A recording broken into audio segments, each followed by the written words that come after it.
When you close your eyes, let it be up to 10 times complete, really taking you deeper and deeper as 1, 2, 3, eyes open, eyes closing. That's right. And as they close, you let that relaxation flow all the way down, all the way deep, drifting, sinking, dreaming, as you find yourself entering a place of sleep, deep, deep, deep. I've tried everything else. I've had therapy over it. I've meditated on it. I've tried to release it. I've done all the tools in my toolkit that I've tried to get past it.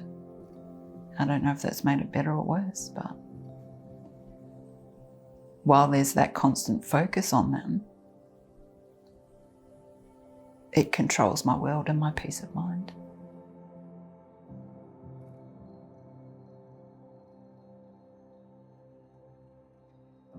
It actually starts from the minute I open up the garage. My cat will meet me at the door and then I'll walk in, I'll check the hallway. My mind's like, don't do it. You don't need to check. Just stop, like, get a grip of this. I'll get halfway up the stairs and I'll stop and I'll look and I'll check. And I have the repetitive thought every single time, thank God there is not one up there, because that's a really high part of the ceiling and I'm not going to be able to get it. Hartley, my cat, he walks around looking up at the ceiling like he's adopted my personality. So he's always looking up. And then I'll literally check the hallway upstairs, straight into the bathroom, check the whole of the bathroom, spare room, my bedroom. And then I'm like, okay, I can relax now. And then I start my night.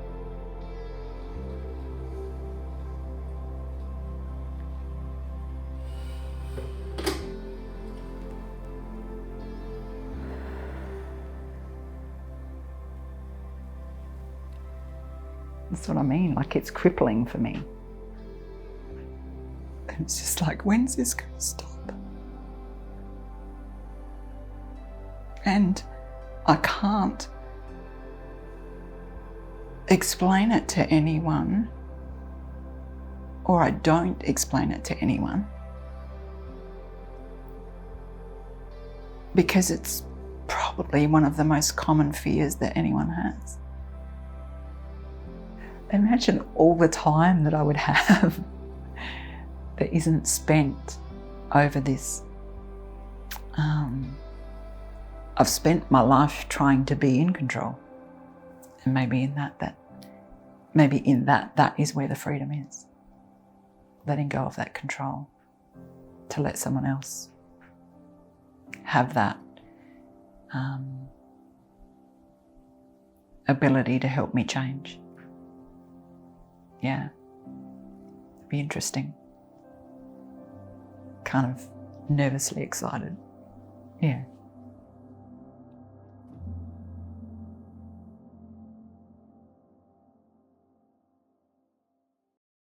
Please put your hands together as you welcome Australia's stage hypnotist, Isaac Lomond.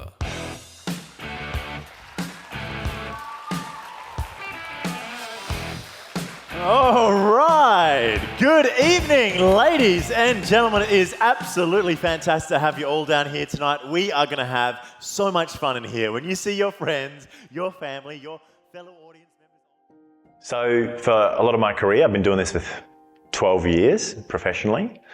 And for most of that time, I've been focused on entertainment. My purpose was to kind of get the word out. With hypnosis, it's very hard to just talk about it. You have to show it and give people the opportunity to experience it and feel it. So for a lot of the time, I've been focused on doing demonstrations of hypnosis, whether that's in a presentation, keynote, or a show, until I got to around 2017, and my wife's Nan asked me if I would sit down with her best friend. Her name is Anne, and Anne was going through cancer treatment, and these pills, these chemotherapy pills, were ginormous. And for her whole life, just swallowing a normal, everyday pill is something that she'd actually struggled with for 71 years. So, of course, I was in between shows, I had some time, I popped up to see her and had a conversation with her, did a session with her. And a couple of weeks later, my nan-in-law, she gave me a call, told me, hey, by the way, she's been able to swallow those pills and get her chemotherapy treatment in order. And it was at that moment where I realised this is about transformation for me. This is about taking a state of mind that we all have, and we are, for most of us, overlooking it or just don't know how to use that trance for our own goals. And that's what I'm here to do. That's really what this is about for me now.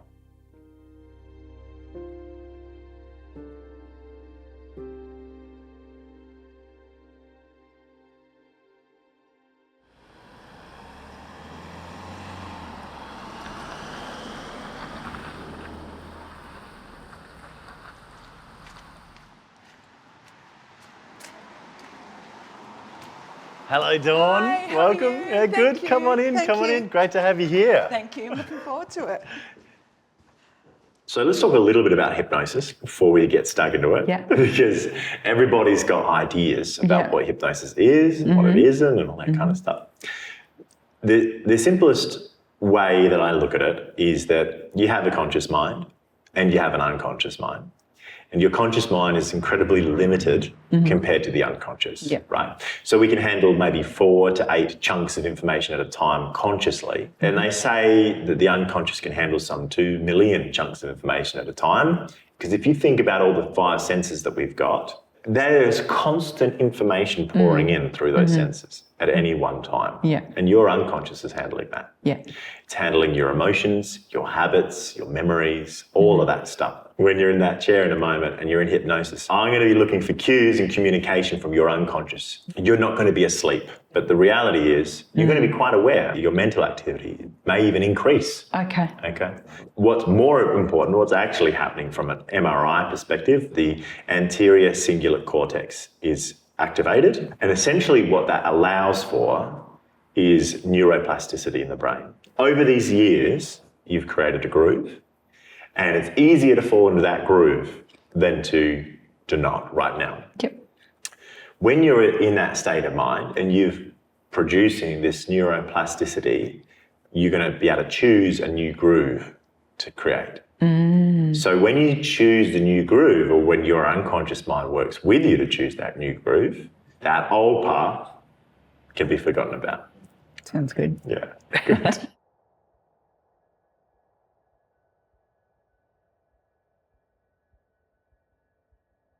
You just take a deep breath in and you exhale that breath. You begin to let the tension fade. That's right. Start to melt into that chair. And as you slowly exhale that breath, you can allow your eyes to close down. And as they close and your eyelids flicker and flutter, you're aware of the sounds around you other than the sound of my voice. You begin to go deeper, deeper into this state of mind. That's right, turning your attention inwards. Every breath you breathe in, you go deeper. 10, 20, 100,000 times deeper. That's right. But you take my voice with you as deep as you need to go in the center of your mind to make the changes you're so ready to experience in your life. You understand you have a conscious mind and you have an incredible unconscious mind. You begin to hand up responsibility to your unconscious mind to be a resource of which you can learn from today and have an experience with that is most satisfactory to you. And for it to be included, for it to be respected and understood in this process, all that we need is a line of communication for rapport. All that we need is a signal for yes. That's right, good. Finger flickering. That's right, excellent. So that I know and Dawn knows the unconscious mind is involved in this process today.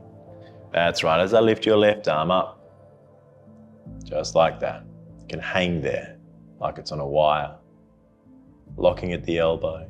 As I ask you, Dawn's unconscious mind, to make all these changes, the psychological, the emotional and the physical level, to allow her this freedom from this old fear, this habit of searching, to allow her peace in her life, comfort, security, and relaxation, knowing now that she is safe. When the unconscious mind has made those changes, the unconscious mind will lower that left hand back down in its own time, in its own way, back to the arm of that chair. Whilst it does this, you can take a trip, a journey back in time. You can take yourself back to that very first moment, that very first memory perhaps in your life. You've ever felt that wobbly sensation, that feeling of having to look after yourself. And as you go back there, you'll go back there with the resources you have now as the woman you are today. You see that younger you now, Dawn. You see the experience she's going through. You might feel that you're in the right place where all of this began.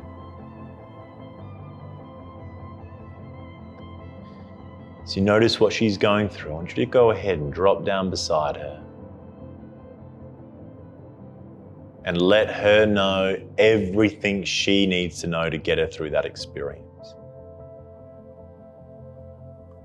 Let her know what she's got to look forward to. Most of all, let her know that she survives it, that she's going to be okay. When you're ready, give her a hug. Let her know it's going to be all right. You say goodbye to that younger you. Close the door behind you. And you step out into your future, into this next chapter of your life.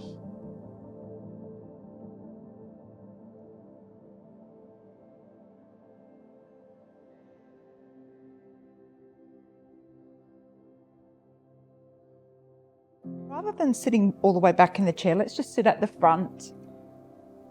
So let's bring the chin towards the chest. Beautiful stretch through the spine, through into the thumb and the fingers, and then relax the hands, relax into the shoulders.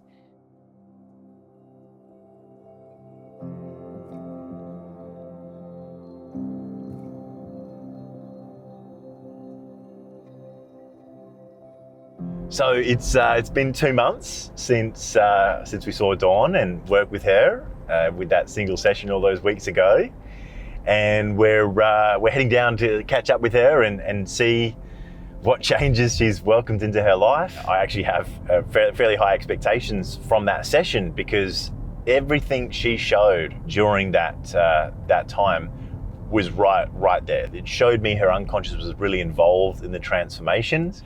And I think she's going to have done really, really well.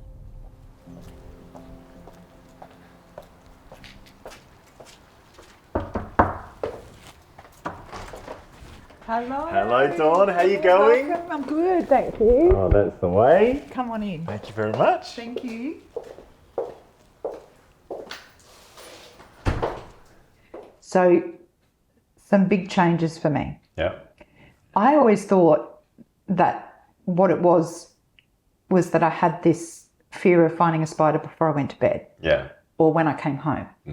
When I used to find one, I would go into this panic. Yeah. Whereas I find now, and it wasn't straight away, like it's just been over time, that now I come home, I still have a look, but it isn't with that sense of like, what am I going to do if I find one? Oh my God, it's panic, panic, panic. Because I have had a couple, and when I have found them, I've just gone, I've seen you, I deal with it, and then I'm like, I don't even care. Wow. I feel my conscious mind is trying to still look, but I feel like my subconscious just goes, nah, don't worry about it. You're all good. So if you were to say, having the session and in the 8 weeks or so since then, what's been the biggest insight you've had throughout this process? Biggest insight? Probably that I can take care of myself. Yeah, that's great. Yeah. It's actually really powerful. It's huge. Yeah, even just saying that, I didn't think I'd react that way, but that is the biggest thing, Mm-hmm. you know? Yeah. Because when you're single, I have a partner, I don't have children or any of those things. So that sense of actually knowing that I can care for myself, Yeah. it translates to every aspect of your life. Absolutely. Yeah. So I'm a lot stronger. And you always were this strong. It was always there. And now you see it for what it is. It's I great. don't think I believed it before. Yeah. I think I always thought I was faking it. But I don't feel like I'm faking it anymore. Fantastic. Which I can't even tell you how powerful that is. Yeah. But I'm not faking that I've gotten to 55 and taken care of myself the whole time. Yeah. Yeah. It's powerful. Yeah, absolutely. I had high expectations for you. So you've done well.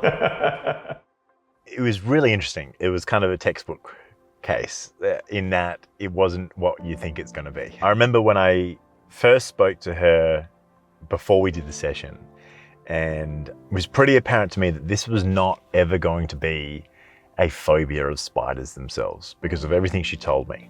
And it turned out that was accurate. And so now that she's got this trust in herself, and that was the only piece that was missing. And it wasn't that it was missing, it wasn't that it wasn't there, it was just that she didn't believe it up until then. And that was a part of the trance that she was in. That old belief of not being able to believe that she could trust and look after herself was the trance, the spell that needed to be broken, essentially. And she's gone and done that. In the beginning of this whole process, I wasn't even able to feel comfortable about writing it down. And the thought about expressing this to people was terrifying. But what I found is the more I talk about it and the more I express myself, the more people talk about their circumstance. And that has been the biggest thing for me. It's taken me from something that I used to feel very powerless about and trapped by to something now where, you know, I'm laughing with my sister about it and joking about it, and I'm comfortable to explain it.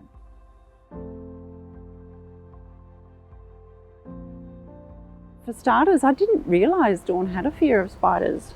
She's mentioned it a few times, but I wasn't aware that it consumes so much of her energy and time in hunting them down, and the whole process that she's explained today. I really didn't realise, but I think it's just fabulous that she's been able to find a way to deal with it.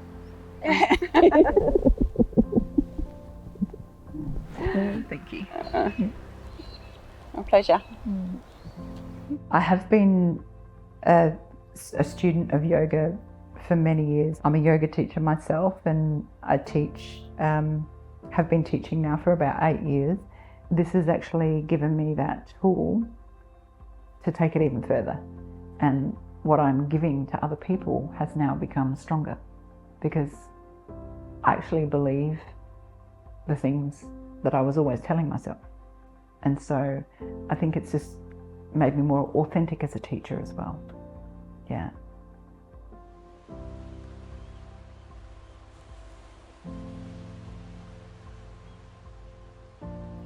Life is meant to be lived fearlessly, and I really wish that for everyone, to really live life where, you know, you're free to be who you truly are and to share that with people who see you for who you truly are as well.